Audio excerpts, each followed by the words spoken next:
చూడండి మనకి రీసెంట్గా ఆడ్ మ్యాన్ అవుట్లో సీజీఎల్లో అడిగిన క్వశ్చన్స్ అండి ఇవి. సో ఎలాంటి క్వశ్చన్స్ వచ్చాయో చెక్ చేద్దాము.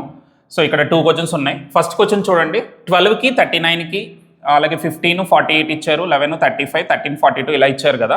సో ఆడ్ మ్యాన్ అవుట్లో ఎలాగ ఆలోచించాలంటే ఈ ఉన్న 4 ఆప్షన్స్లో 3 ఆప్షన్స్ సిమిలర్గా ఉంటే ఒకటి డిఫరెంట్గా ఉంటుంది, ఆ డిఫరెంట్గా ఉన్నదాన్ని పిక్ చేయాలి. అది మనకు ఆడ్ మ్యాన్ అవుట్ అంటే. సో ఇక్కడ ఏంటంటే ఫస్ట్ చూడండి, మనం 12 into 3 36 + 3 39 సరిపోయిందండి. అలాగే 15 into 3 45 + 3 48 సరిపోయిందండి.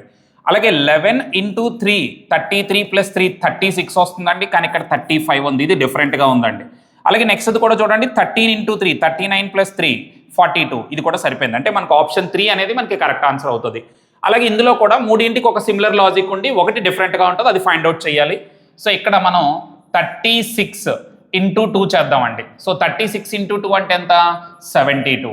తర్వాత 36ని by 3 చేయండి, దీన్ని by 3 చేస్తున్నాను. by 3 చేస్తే 12 వస్తుంది, 2 కలిపితే 84 ఈ నెంబర్ వచ్చేస్తుందండి. అంటే ఆ నెంబర్ నుంచి ఆ నెంబర్ ఎలా వచ్చిందో ఫైండ్ అవుట్ చేయడం రావాలి.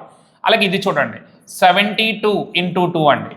సో 144 అండి, దీన్ని by 3 చేయండి, దీన్ని by 3 చేస్తే 24 అండి, 2 కలిపితే 168 ఇది కూడా వచ్చిందండి.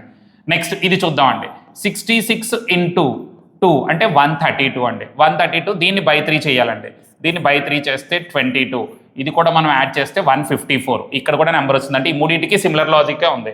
లాస్ట్ చూద్దామండి, 33 into 2 66 దీన్ని by 3 చేయాలండి, 11 కలిపితే 77 కానీ ఇక్కడ ఏం రాసామండి 72 రాసాం. సో ఆప్షన్ 4 అనేది ఆన్సర్.